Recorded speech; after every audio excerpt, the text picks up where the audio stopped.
I'm never going to get attacked by a tiger.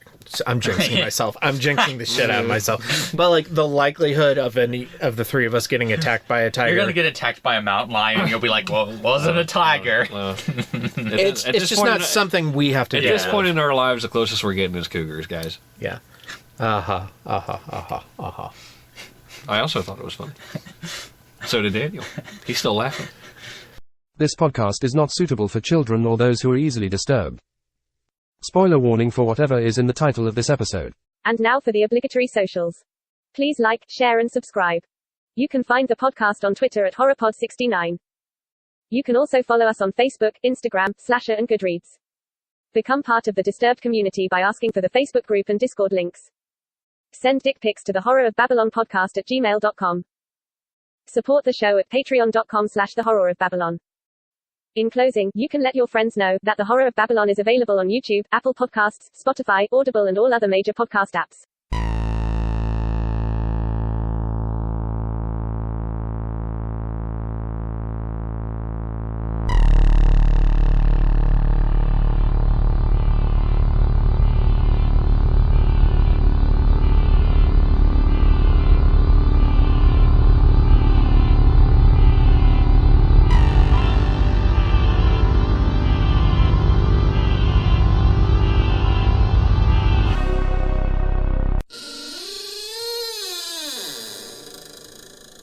Welcome to episode 119 of The Horror of Babylon, where we discuss No Beasts So Fierce, the terrifying true story of the Champawat tiger, the deadliest man-eater in history. I am Ryan, and with me as always is Daniel. Say hi, Daniel. Hi, Daniel. And Hef's here too. How y'all doing? Good to be here. Speaking of fierce beasts, thank you to our patrons, including Abigail the First, Breaker of Trains, Mother of Tigers, and... Logan. The Full Metal Patron. I thought we were doing tiger stuff. Okay. And Ben the Fourth, the patron of Stripes. Why are you? I don't know why you're trying. I'm just rolling with it. And Mia the Fifth, Shere Khan's Jilly. She makes it J, bro. She makes it what? I don't know. And Four Tigers Comics and Gaming, which you can visit at the Morgantown Mall in Morgantown, West Virginia, the Mall at Robinson in Pittsburgh, Pennsylvania. You can shop online at fourhorsemen.tcgplayerpro.com. And if you make it into the store, say hello to the proprietor, Ronald of Christmas, and tell him that there's been a fierce animal attack going on at the Four Horsemen, and he will say that he's already aware of the raccoon problem. He kind of strikes me as a dude who might be asked to hunt a tiger. Ron? Yeah. No. Yeah. He would be the guy who wears the hat that they wear. They go out and do those expeditions with. He's sitting there and they'd be like, "Hey, you gotta go hunt this tiger." And be like, "No." No. Speaking of Four Horsemen, they are sponsoring a giveaway that we are doing in the month of March. At the end of the month of March, we are going to give away a Evil Dead Magic the Gathering Secret Lair, which is a gift set of magic cards featuring characters and events from the film The Evil Dead. To qualify for that, all you have to do is comment on any of our videos or social media posts on any of our platforms throughout the month of March. At the end of the month, we'll get everybody's names together and pick a random winner from that. So thank you to Four Horsemen for sponsoring that. And yeah. All right, trigger warning. Animal attacks and violence upon animals. Anything else trigger-wise? I think that about covers it. The British. Yeah. The British. Colonialism. It's pretty shitty. Pretty bad. Okay, so instead of asking you guys what's your history with No Beast So Fierce, because this is the first time we've all read it, just want to ask, what's kind of your history with nonfiction? Do you read a lot of it, not read a lot of it, documentaries, like... Daniel, go ahead. I do a lot of documentaries. I wouldn't really know my history with it. Just if I see something a topic that interests me, I'll watch it. Mm-hmm. It's the same thing with books. Right now, I'm on like this Japanese kick. I just read Samurai William. I'm reading a bunch of books about the history of Japan right now, and then I read this. No, you don't have a history with nonfiction. Not that. Is this the first nonfiction book you've ever read? I think so. I mean, like, it's outside of school. I think so. I do not, and I'm not real big on documentaries. I'm pretty into nonfiction. Aside from, the typical Disney, Cartoon Network, Nickelodeon, the two channels I grew up with the most were Animal Planet and the History Channel. They were on all the time in my house. History and zoology have always been two pretty big interests of mine. And I do read a fair amount of nonfiction, a lot of history books, and I just kind of recently started a couple zoology books. I read the history of cryptozoology last year, and I've got the second volume of that on dock to check out. Oh, that's cool. Yeah, that sounds like something I'd like to read. Yeah, it was fun. It was definitely something that I think you might be interested in. It's not, I forget what it's called. It's not the history of cryptozoology, but that's what the book is. It's a study of cryptozoology itself as a scientific discipline, and basically like defending it as a real science, which of course a lot of people think it is not. So yes, I like nonfiction. I definitely read more fiction than nonfiction, but I am a fan. The vampire's a pure myth, superstition. I may be able to bring you proof that the superstition of yesterday can become the scientific reality of today. The book we read is No Beast So Fierce, The Terrifying True Story of the Champawat Tiger, the Deadliest Man-Eater in History. It was released on February 5th of 2019. It was written by Dane Huckelbridge, He's a very handsome man. He's a pretty dapper dude. He looks like a Huckelbridge. He does look like a Huckelbridge. Like, you hear the name Huckelbridge, and you kind of just picture, like, a fancy man. He is an American author. He has written 4 books, 3 nonfiction. The other 2 nonfictions are A History of American Bourbon and A History of American Beer. Of course he fucking did. He kind of looks like, if you could look at a He picture... looks like he owns his own brewery. He looks like a young version of the Dos Equis guy. Yeah. Yeah. The most interesting man in the world. Yeah, he looks like a young version of that. Yeah, this is the origin story. And he has one novel called Castle of Water, which I don't know anything about. I don't know how... Is it made of ice? I don't know. Yeah, It has 4.5 stars. I believe it's about 2 people who live on an island. Oh, okay. But I didn't read too much into it. Now, the book itself, if you didn't read it along with us, it's the true story of the Champawat tiger. The Champawat tiger is the animal that has the most documented human kills in history. The number is 436, and I will go ahead and say that is an estimate, but the book itself spends a lot of time convincing you of why that estimate is accurate, if not low. We'll just go ahead and say it killed 436 people, roughly. Its rampage was 9 years across 2 countries, Nepal and India, in the early 1900s. And the book is also sort of a mini biography of the man who eventually killed the Champawat tiger, Irish-British Indian hunter Jim Corbett, which we will talk more about him later. So he was an Irishman who well, he had never been to Ireland. He was born in India. His grandparents were a monk and a nun who left their convents and left Ireland to go to the English colony in India. And we'll talk more about him later. He's also a writer. He has written many books, including Man-Eaters of Koontz, which was published in 1944, which is kind of the primary source of the Champawat tiger knowledge. There's also been a couple different movies based on this story. There was Man-Eaters of Koontz from 1948, which was a theatrical movie based on Jim Corbett's book. And there's also a docudrama called Man-Eaters of Koontz from 1986, which I think was a BBC production. There's also the 2002 IMAX movie, India Kingdom of the Tiger. And that's that. Another story in the classic, infallible 3-act structure. Good enough for Aristotle, good enough for The Simpsons. Mr. Sislak, I have a feeling there's going to be one more act to this story. Well, I'm not hanging around for that. 4 acts. structure and themes. So before we get into like my notes, just generally on the structure of the book, Hef, we'll start with you because this is your first nonfiction book. What did you think? Oh, it was so hard for me to follow this book most of the time. The first half of the book is basically all the information just kind of compiled together, and it goes everywhere from just mentioning Jim Corbett. It talks about tigers. It talks about their, like, the culture of said tigers, the culture of the people that are around where the Champawat is. To someone like me who's never like been into like nonfiction and documentaries or anything, this book to me felt like it jumped everywhere because it's not really a structure that's meant to be in a narrative form as much as it is a informative form, I guess. So to me, it feels like it jumps around a lot, but I kind of understand why it does that.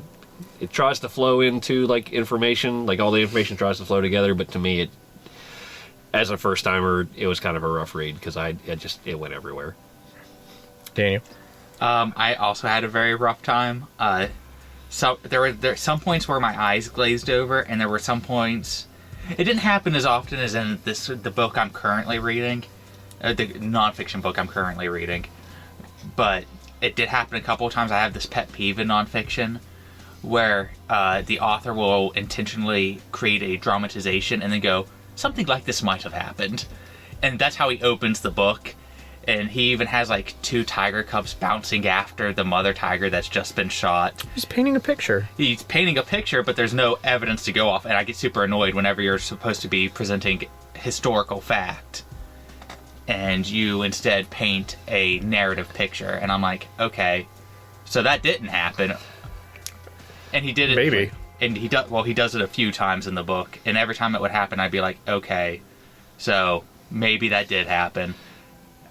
Whenever I'm reading nonfiction, I prefer it to be, here's something that happened, here's the direct source with a quote. You want a textbook. It's how a lot of the nonfiction I read is written. So you want to, yeah. Because like I can see where people who, you want to pull in your audience sometimes, and you want to have people like reading feel like a textbook. I think you can do that without making something up. It's called speculation. Yeah. I just prefer it to not be in there. I'm okay with it as long as it's explicit, which it was. Yeah. He said, "This is what I imagine may have happened," and I'm okay with that.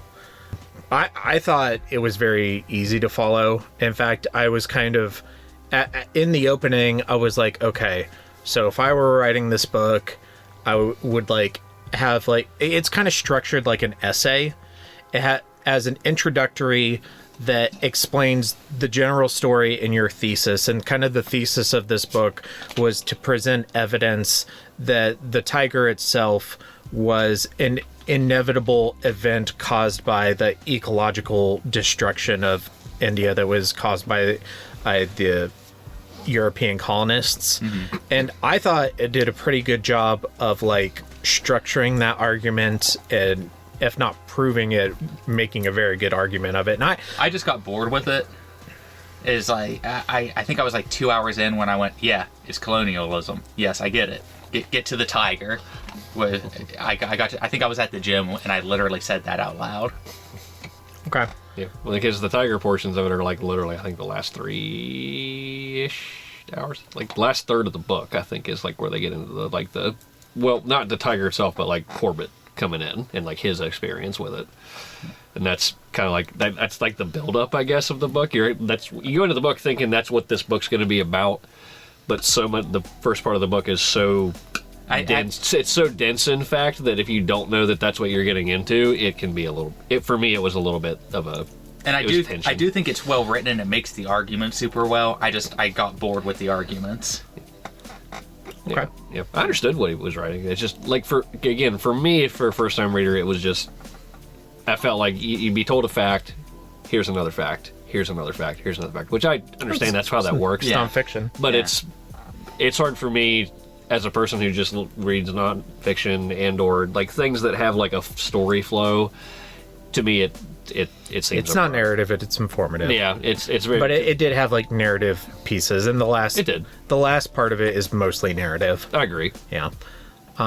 But the last part of it is really just regurgitating Jim Corbett's book. Yeah. Well, first I didn't like... Which would have also made the book redundant, which see, at first, you don't want to do. At first I didn't like it, and then like I had Jackie listen to a little bit of it and tell me if I was just being weird, to which she told me, yes, you're being weird. She said, this is how documentaries are.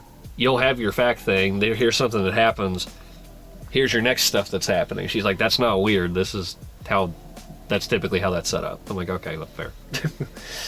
So, I did seek out a person who would know better. Okay. I did appreciate, because I got to learn a lot about different cultures throughout the book. Mm-hmm. And that kind of stuff I also found interesting. I just felt like there might have been... it's not that there was a little much, there was just a little much for me to keep interested. Oh, I wanted more. Yeah. Like, I like it all individually, but when I'm sitting there trying to listen to it and get it done for a podcast, and I'm sitting there and just... I'm like, I would like these all as individual essays that I'm reading on some downtime. I went through this I think I did the whole thing in like 3 days. This was super. This was, to me, this book was like a breath of fresh air after The Wastelands. Okay, you know what? Compared to The Wastelands, and it was just, I didn't feel like I had to read this. I felt like I was getting to read it, and I kept like, and I was choosing to put it on instead of doing other things. So I really enjoyed it. Expectations first. It did not. I had different expectations. I was expecting this to be more like a series of narratives about encounters that people had with the tiger. That's also what I was expecting. What I didn't realize that, and it would have realized if I spent a little bit more time thinking about it, was that this was from a time in an era where these things were not documented. Yeah. And I think it was like at the midpoint in the book where I went, oh yeah, these people probably weren't writing this all down. No. Specifically for this book that will exist in the future. Yeah, and of course, it's also a culture that's very much about oral history. Yeah. So, I was expecting it to be like, well, the first victim was Jilly Jally, and Jilly Jally was out doing the oxen. And that's what I was expecting. Mm-hmm. And again, like a true crime kind of, because that when it comes to my nonfiction, that's what I read a lot of is true crime. But then, like you said, you get to a certain point in the book where you go, oh yeah, why would they write any of this down? And he even explains why they probably weren't writing it. Like some people wouldn't even want to be associated with being attacked by a tiger because then they'll go to hell forever. Yeah, it wasn't what I expected, but I was kind of like, well, duh. But I kind of wish he would have put that like a little bit sooner, because I think that would have changed my expectations. But at the same time, I guess discovering it as you go, I guess that's just a preference thing. Yeah, and I guess maybe not everybody had that expectation like you and I did. What were your expectations? I had zero. Okay. Like, I literally had no idea what I was walking into. Because, I mean, I don't watch a lot of this. I don't read a lot of this. Yeah. So whenever he started really explaining in depth all the stuff, I think it was more shell shock at first, because I'm sitting there being like, what? So I wasn't expecting as much being explained to as far as like information. Like I am so used to being, told my stories, reading my stories. So for me, I liked what I heard and what I understood. It was like, all of it was very interesting. I don't feel like there were too many down points. It was just, to me, this book was basically just my introduction into something I had never experienced before. So it was very neat. Like, I had no problem with anything I was listening to. So I think the big themes of the book are ecology, zoology, history, and colonialism. And after kind of the intro, he starts the book exactly in the same way that I would have, with giving you some actual information about tigers. Yeah. So I just included some factoids about tigers, and especially things that are contributing factors to the fucking killing machines that they are. So I was not ready for the level of oh my god, tigers can do what? Yeah. Some of the facts they said in there, their claws, I think was the biggest thing for me that I couldn't believe. Is that on your list? No. How they can basically cut through bone, like just by swiping you, and break your neck just by swiping. I'm like, oh my god! Except for their like cat pouch, they're like pure muscle. Yeah. It's like insane. And that's just, and the cat pouch just exists to be cute. Yeah, I like to play with Sheldon's cat pouch. Ooh, your little cat pouch. So just some tiger factoids for people who may not have read the book. Also, before I get into that, I do have in the description a link to a YouTube video that's 10 minutes long that just kind of explains the whole story in like a concise little thing. So if you haven't read the book, you maybe want to pause it, watch that YouTube video just to get an idea of the story that we're talking about. Okay, so tiger is one species. There were 9 subspecies of tiger. 3 of those are extinct, unfortunately. The Champawat tiger, the name of the specific tiger we're talking about. Its subspecies was the Bengal tiger, which is the most famous of all the tiger subspecies. Tigers are solitary animals except for when they're hunting and rearing cubs. Unlike other cats, like lions particularly, they are stealth hunters and they rely on surprising their prey instead of fighting them, basically. They have a bite force of 1,050 psi. They have the longest canine teeth of any cats in the world, and they can run up to 40 miles per hour and jump about 18 to 20 feet. Male Bengal tigers have an average weight range of 440 to 570 pounds, and females have an average weight range of 220 to 350 pounds. Did you guys watch the video that he talks about in the beginning of the book? Mm-mm. Oh my god. Okay. This is like a 9-second video. So there was a man-eating tiger that was terrorizing this part of India, and I think it was like 2014. And when they sent out like a tiger hunting crew after it, people actually had cameras, and this is like one of the most famous tiger attacks like ever caught on video. Please hold while the guys look this up on YouTube. This is the guy who gets attacked. I will also link this video in the description so you can pause it and watch it. And then obviously the guy with the camera is like here. This tiger is already in this picture. It's already there. And remember, this guy is on an elephant.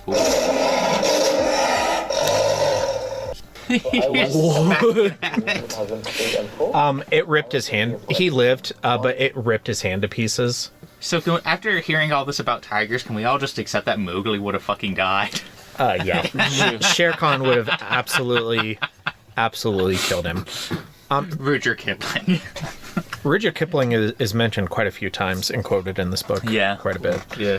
It's kind of the basic thesis of the book is that he explains that a man-eating tiger of this caliber is kind of the inevitable consequence of man's actions against the Nepalese and Indian wilderness.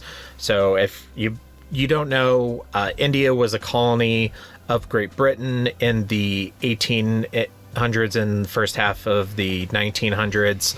And basically, Great Britain saw India as like this just huge wealth of natural resources.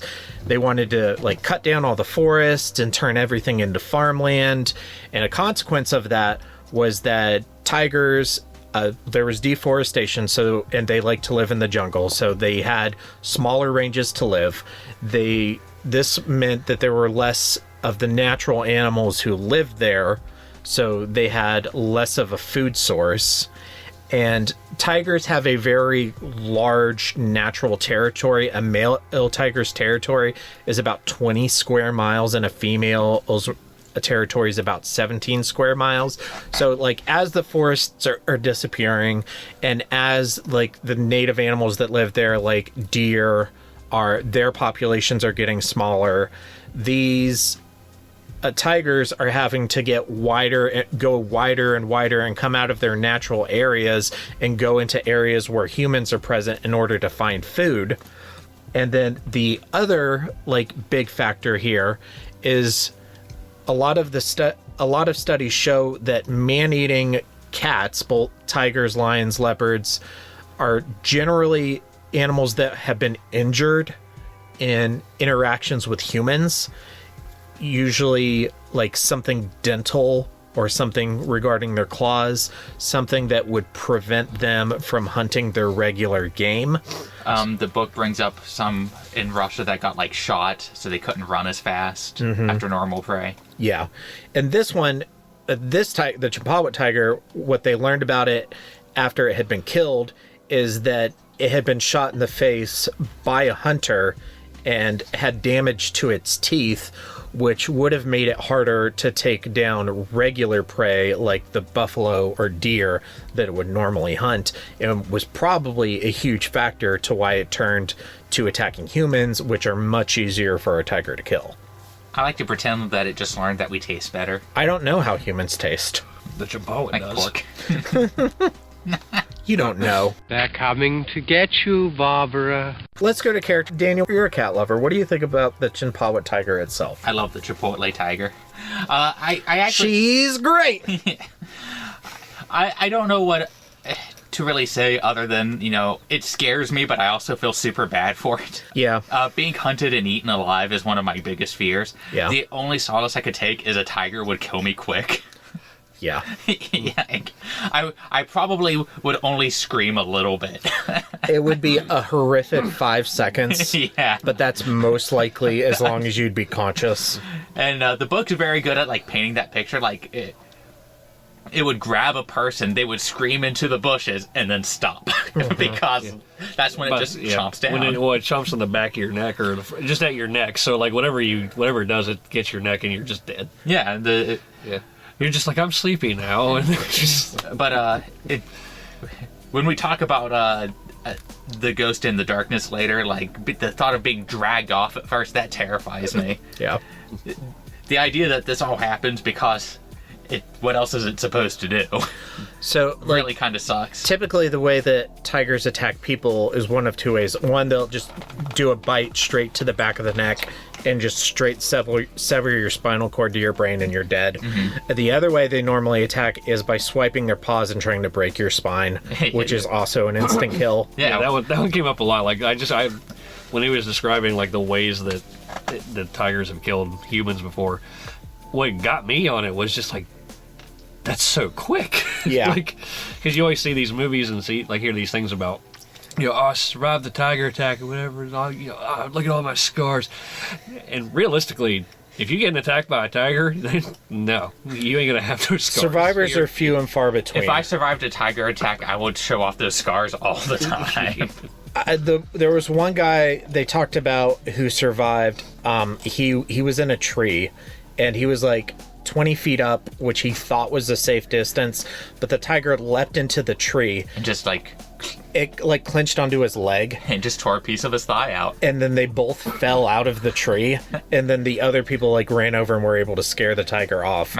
But I mean, that's because he wasn't safe up in the tree, but because of how he was in the tree, the tiger wasn't able to just go at his neck, which is what probably saved him. What got me was the one where I think they described the guy who got his gut slashed open and he had to just basically pack his shit back in. Yeah, and they had to walk back to the village and all. Oh god, that was bad. He had grass and dead leaves in his guts, and he had to walk 10 miles to the nearest hospital. What a champ! And they gave him some liquor. That's all they had, and they had to sew him back up, and he lived. He lived. What a champ!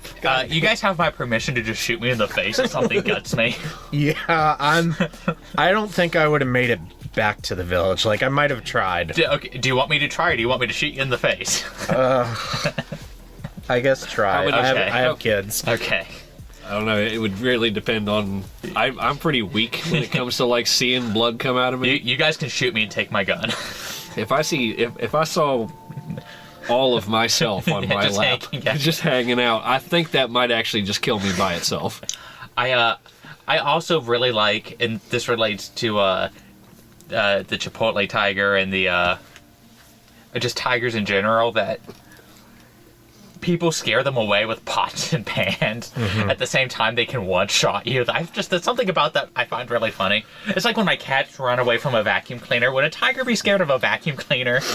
Another thing that the book talks about a lot is that, generally speaking, a tiger is never going to attack a human.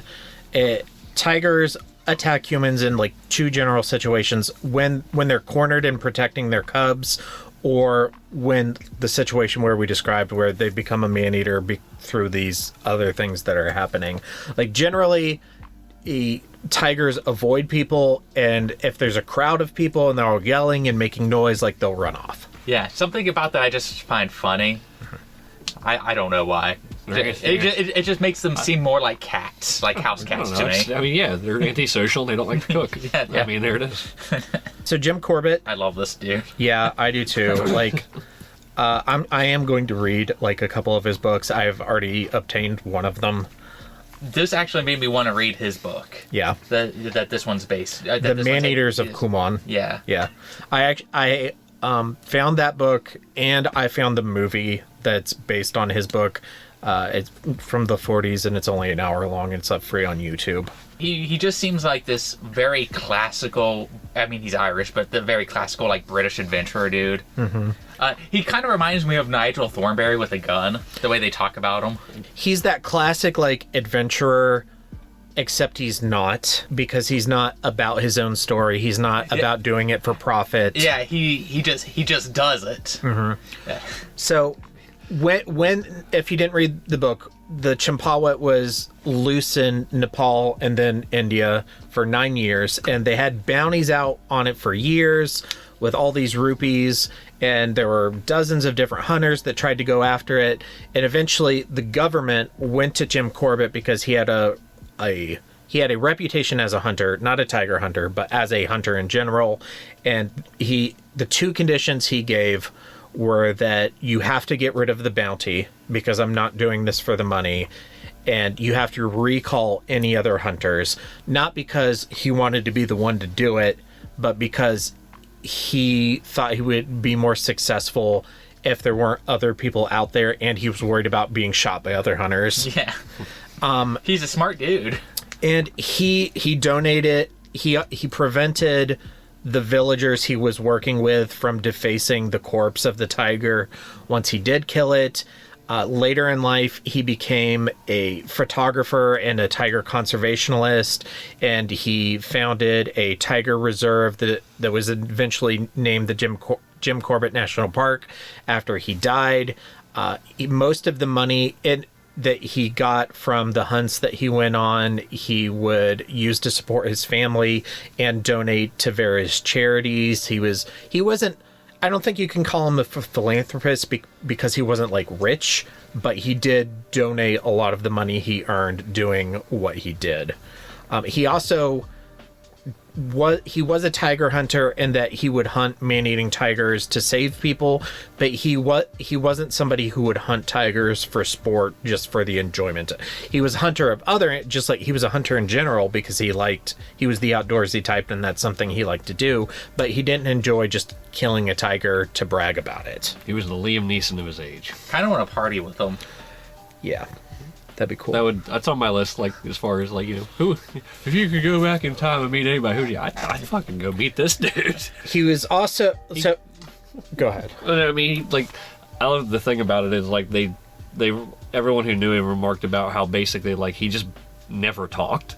Like, he was, like, one of the most quiet people that you ever, like, the most contemplative people that basically they all encountered, and I'm just like, I bet this dude is hell at a party with. He was very soft-spoken, and he was not boastful.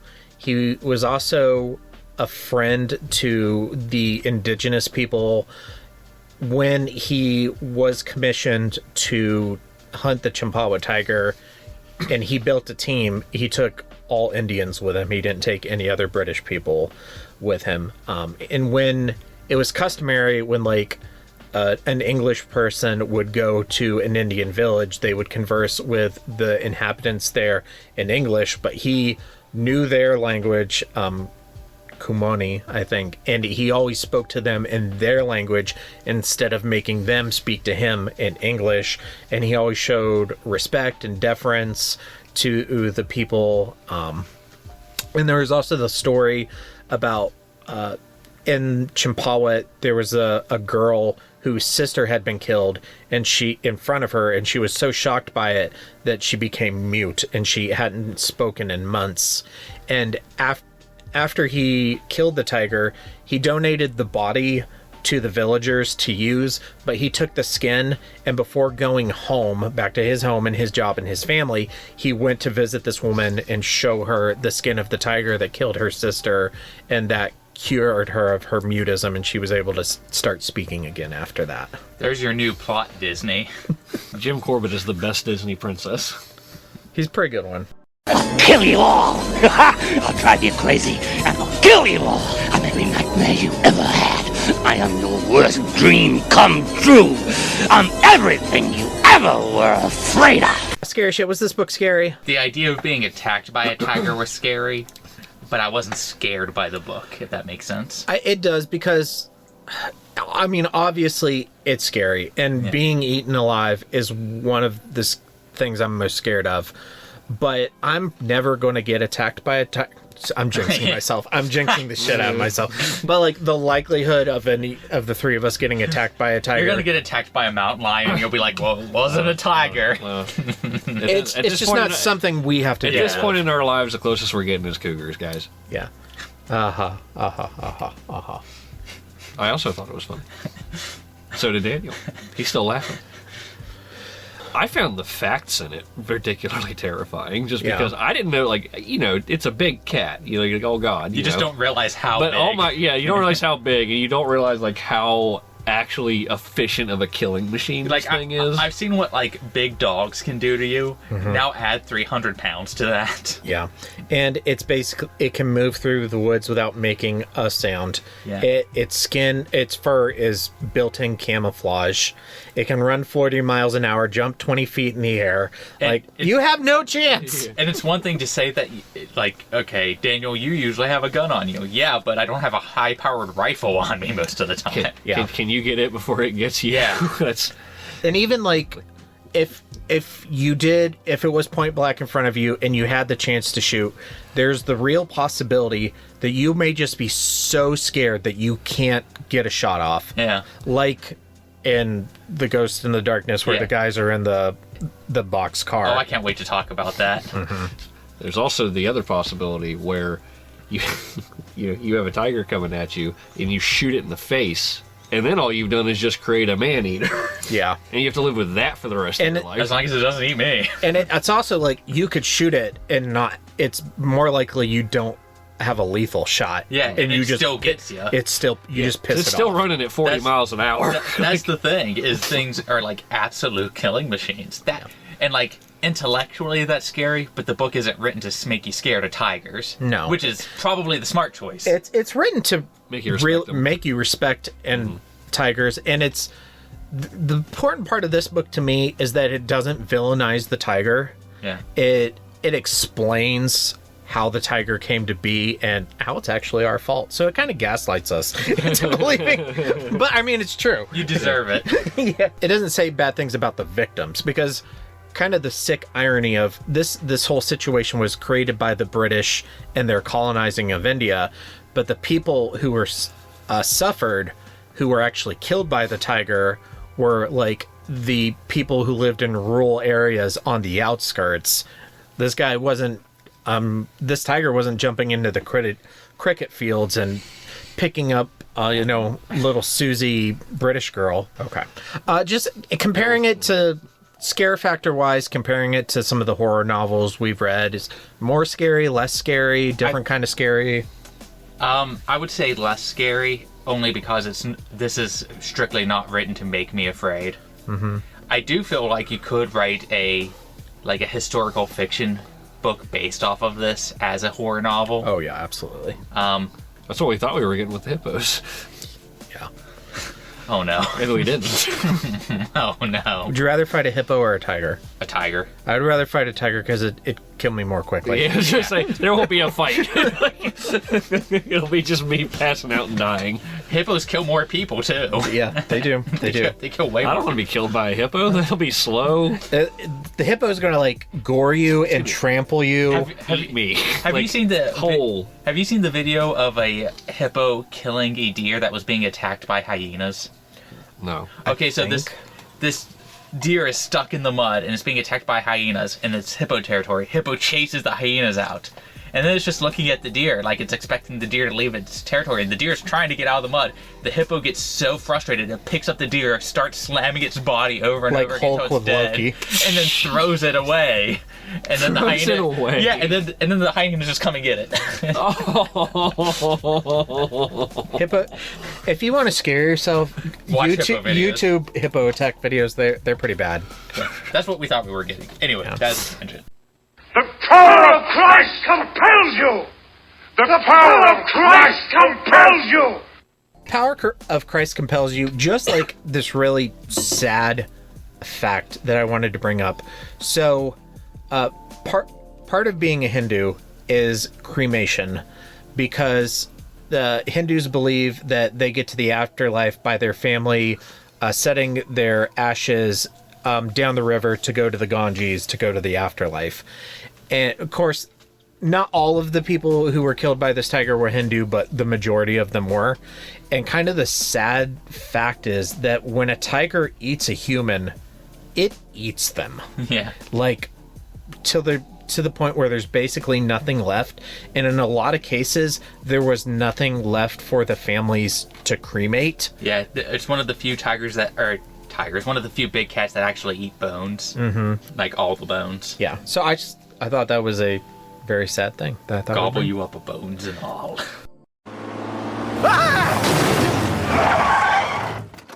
Oh my God! Are you Stephen King? No, I'm Dean Koontz.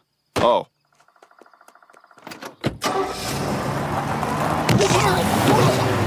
Kings and Koontz, Hef, what is your king for the... My king is learning about the tiger itself. Like, I thought the tiger was, like, just tiger facts. Tigers or the tiger? Tigers, okay. Just in general. Like, tiger facts were actually really interesting to me. Because, like, again, like, the way he's describing these things of them just being these insanely efficient hunters is... Hiya! Happy Easter! Just... Like, I'm listening to it and being just like, that seems insane. Yeah. Like, but it's like, it's fact. It's all true. And to me, that's just really interesting that these things exist and they can do what these people say they can do. It's insane. Daniel. Jim Corbett. I want to read his book, and it kind of has me wanting to, like, read more about this sort of era of man-eating and the hunts that were around them. I have a lot of books on my to-read list now. Yeah, I think I see most of them down there in the recommended. Yeah, I actually, I found like 5, 6, 7 more books that I want to read. A few of these are that I have on my to-read list now. It's hard for me to just like pick like one aspect of the book because I just thoroughly enjoyed the entire book. So I'm going to say that my king, it's a tie between Jim Corbett and his story. The argument that the book gives in defense of the tiger without villainizing the tiger, but is also sympathetic to its victims and basically puts all the blame on colonialism, which I think is accurate. Yeah. And then Hef your Koontz. I think my Koontz is my own experience for nonfiction. Like, this book was kind of jarring for me to read the first time. Nothing against it, just it was very unusual for me. There were just some points I got bored. My eyes started glazing over. It's not really... I agree with Hef. I don't think that's the book's fault. There were parts that I was more interested in, and that was like Corbett, the tiger attacks. And I was like, okay, I don't care about the history. And that's my fault. So I think that's more of like my expectations going in versus what I ended up getting. I don't really have like a real Koontz. I have kind of a nitpick. Typically with like science books, there's like popular science, like the Neil deGrasse Tyson kind of, oh, this is a science book made for the everyman, the common person who can read and understand. And then there's like the more like textbook things that are going to assume a certain amount of knowledge on the part of the reader. And I felt like this book kind of walked the line between them. I think it leaned more towards like popular science, but it also used terms that I think your average person may not know. without explaining them. The best example I could find was ungulate. Yeah. Hef, do you know what an ungulate is? No. It's a hooved animal. Like, as a rule? Like, it's just a hooved animal? It's an animal with hooves, like a deer is an ungulate. Huh. And it uses that word a lot. I know what that word means because I watch a lot of animal YouTube, and I grew up on Animal Planet and have read a couple zoology books. But this book kind of feels like it's supposed to be a book that anybody can pick up and kind of understand, but he also throws out, $5 words like that without explaining what they are. It sounds like a word you would get banned for using on Twitter. So I just... Ungulate. I think it could be a little more accessible. Yeah, okay. Yeah. That's a fair critique. Ranking. I have it very high. It is my new number 4. I loved it. I thoroughly enjoyed this book. I think it's better than... In my personal opinion, I enjoyed it more than everything we've read, save It, Pet Sematary, and Dracula. On a different day, maybe I'd put it at number 5 under The Exorcist, but... Felt like it was more of a breath of fresh air for you, though. Yeah, it really was, for sure. Hef. This is so mean. I think it goes below Battle Royale. Is your new number 15. Yeah. The parts that I enjoyed, I still really enjoyed. And the book was kind of too short to have what I would consider, like, slow points. And most of it was interesting. Once it got to Corbett's section, I was all in. Like, I was really interested in that portion afterwards. So I think it is 60% better than what Abraham Lincoln Vampire Hunter gave me. Oh, yeah. Definitely better than Abraham Lincoln Vampire Hunter. Daniel. I liked it more than A Dowry of Blood. Put it right below Legion. I can't justify putting it below the Five Nights at Freddy's books. It's your new number 28, below Legion and above The Fourth Closet. For homework, I asked you guys to think of 3 nonfiction books that you could bring to this that would also be something that we could maybe read. So a different kind of homework. Yeah, you already have all the ones I wanted to suggest in the recommended. Which ones? Okay, so Night of the Grizzlies. Okay. Man-Eaters of Savo. Man-Eaters of... Come on. Hef. I went a little south. My first recommendation, or first one I looked at that I thought might be interesting, was one called Alive. What's that? It's a book about, and I think I remember hearing about this. It was this group of rugby players that were on a plane heading for like one of their games, and their plane crashed in the Andes, and the plane had like 46 people or something on board, and only 16 people survived to be able to like actually get back off the mountain. Mm-hmm. So basically the book's about them crashing, the plane crashing, and then surviving to get to the bottom like of the mountain, which was apparently based, that's a true story that actually happened. Okay. Interesting. The other one was just kind of a fun one where I was just like, it's not, I don't know if it's technically non-fiction, but The Art of War by Sun Tzu. I've read that. Which is what, very short. I'm pretty sure it's like an hour long. Like yeah. I think we could read that real quick and then like just talk about like, you know what, how this, I would use The Art of War to apply to my life. Like, I use it in my dating life. Well, that's like, I think that one would be a fun one just for, you know, it's quick and we could discuss philosophy. The last one, which I think might be interesting, is called The Man Who Mistook His Wife for a Hat. It's a set of essays about this, I think it's a doctor who goes through 7 different case studies of patients he had with some sort of mental disorder that, depending on where the part of their brain was malfunctioning, their experiences were different in terms of their actual mental acuity of what they were able to perceive. They all perceived things differently and had different like results of what they were able to get through their life in mental institutions. That sounds like something I'd like to read. Yeah, The Man Who Mistook His Wife for a Hat. So it's like clinical psychology, I guess, but it's told from the perspective of like these people are experiencing it and how they would experience it. The first one is the book I mentioned earlier about cryptozoology, which I read last year, which is titled Adventures in Cryptozoology, Hunting for Yetis, Mongolian Deathworms, and Other Not-So-Mythical Monsters. and that's by Richard Freeman. Deathworms. The second one is another book I read a couple years ago, River in Darkness, One Man's Escape from North Korea. I thought it was going to be a sequel to The Hippos. That's by Masaji Ishikawa, who he was born in Japan. His father was Korean, his mother was Japanese, and his father made them move back to North Korea. And it's about him growing up in North Korea and eventually escaping from North Korea. Very good book. Ooh. And then the third one, if Daniel were to ever get canceled, it would be if we got a big enough listener base and then we did this book and then Daniel got to say his opinion on this book. I 100% believe that's how Daniel would get canceled. Oh, now we have to do it. I read it years ago. It was free on Audible. I was like, all right. The Minefield Girl by Sophia Eck. Sophia Eck was I forget which European country she was from. She was from like Norway or Sweden. As long as she's not from France. No, it's one of those northern European countries. She was a reporter, and she got assigned to a job in Libya when Gaddafi was in power. Yeah. And she had this regular like job, but she met one of Gaddafi's sons, and she's like, okay, I'm going to like penetrate the Gaddafi family and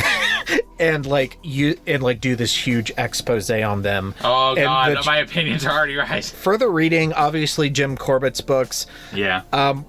They're in my reading list now. Plus all of the movies and documentaries I mentioned earlier. But what I did differently for this one is I actually went to Goodreads and saw what Goodreads suggested for people who've read this book, and I went to Audible and saw what Audible suggested. So Goodreads suggested Night of the Grizzlies by Jack Olson, The Tiger, A True Story of Vengeance by John Valiant, The Man-Eaters of Tsavo by John Henry Patterson, and Close to the Shore, The Terrifying Shark Attacks of 1916 by Michael Capuzzo. Audible also suggested The Tiger book and Man-Eaters of Kuman by Jim Corbett. The Man-Eaters I've already ordered. Mm-hmm. And the other ones are on a list. Man-Eaters of Kuman I've also already acquired. And my tepid critiques aside, it made me really interested in like learning more about Jim Corbett. Yeah. So. Okay, cool. So upcoming on the Horror of Babylon, next week, we are not reviewing the movie that's based on this story. Did you think that's what that was? No. It wasn't me? No. Nobody did? Nobody No, did. we just happened to bring up the Ghost in the Darkness, and we're like, well, that's kind of related. He had a tone about him that said there was more. Because logically, that's what we should do. Yeah. Instead, we're watching a movie about two different man-eating cats. I bet a man-eating cat's gonna listen to our podcast and be all like, oh, what do we all look alike to you? Sorry. So we're going to cover something that's tangentially related, but actually is not related at all. The Ghost in the Darkness, the 1996 film, which is based on the story of the man-eating lions of Tsavo, which we just mentioned the book by Robert Patterson. John Patterson. And then, so that is our next episode on March 31st. Then the first Sunday in April, it's the first Sunday of the month, which means we're doing The Dark Tower, Book 4, Wizard and Glass by Stephen King. Hold up! We're changing it. We need to slow down. We're going to, starting after Wizard and Glass, we're going to start doing The Dark Tower the first Sunday of every other month. So the first Sunday... Some of the books are just a little dense. The first Sunday in May, we will not be reading Dark Tower. We're going to do Wizard of Glass the first Sunday in April, and then the next book is The Wind Through the Keyhole, which we will be doing the first Sunday in June. So if you're reading along with us, we're going to start taking 2 months between Dark Tower books instead of 1 month. So hopefully you're like, whoo, that's a good idea. If that makes you angry, I'm sorry. They're long and we have a lot of shit to do. Yeah, we have other hobbies and other things to review. I don't. I no longer have any hobbies that aren't this podcast or my other YouTube channel. That's that's all my hobbies. And then our next 2 bonus episodes on March 28th is Daniel interviewing me. And then on April 4th, our next Four Horsemen episode, we are watching Happy Death Day, the happiest of death days. I'm so excited. I am not. But I am excited to say thank you to our patrons, including Abigail the First, Breaker of Bones, Mother of Tigers, and Logan, the full Finish it. metal Finish it. tiger. Okay. I didn't know what we were gonna. You got mad when I didn't follow your pattern, so I wanted to see what we're doing. And Ben of the Four Claws, the patron of India.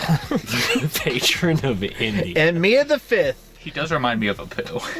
Thank you. Come again. Yeah. Mia the Fifth, the Rainmaker. She makes it rain tigers.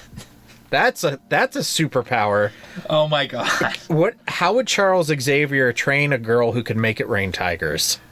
Maybe you should just stop. Yeah, maybe you should be on a registry.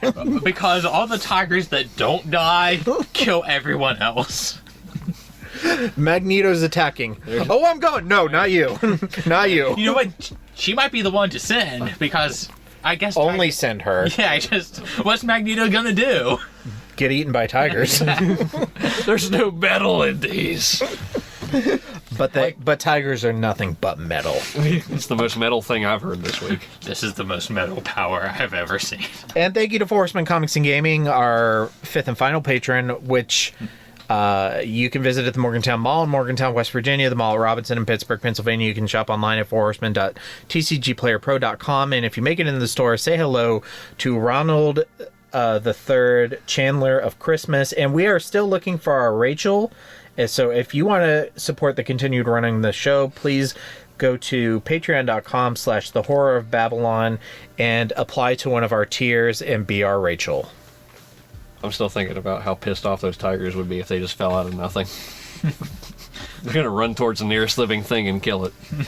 Maybe she can, make it rain from, 5 feet in the air. Something that won't kill a tiger. I guess that's how you would train her, is you get her to bring the clouds down. Could you imagine that? That's how she has to train herself, because her problem is when she starts using her powers, she's actually bringing them from 50 feet up, so it's just killing the tigers. Smash straight into the ground. I mean, I guess that would suck for a sentinel, it's just being pelted with tigers. No, it did happen.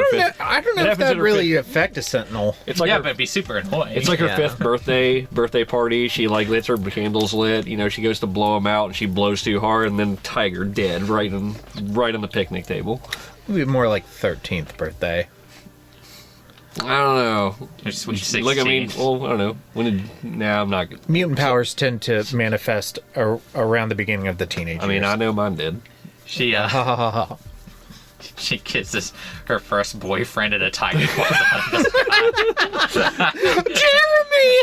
No! Just grabs him and runs away. Jeremy! I thought we were forever. And she's the one girl who can one up Rogue's story. Or Rogue. All right, thank you guys for reading No Be So Fierce and recording with me tonight. Yay. No problem. Thank you to our patrons. Stay tuned for our socials and stay scary. Stay scary. And now for the obligatory socials. Please like, share, and subscribe. You can find the podcast on Twitter at HorrorPod69. You can also follow us on Facebook, Instagram, Slasher, and Goodreads. Become part of the Disturbed community by asking for the Facebook group and Discord links. Send dick pics to the horrorofbabylonpodcast@gmail.com. Support the show at patreon.com/thehorrorofbabylon. In closing, you can let your friends know that The Horror of Babylon is available on YouTube, Apple Podcasts, Spotify, Audible, and all other major podcast apps. Stay scary.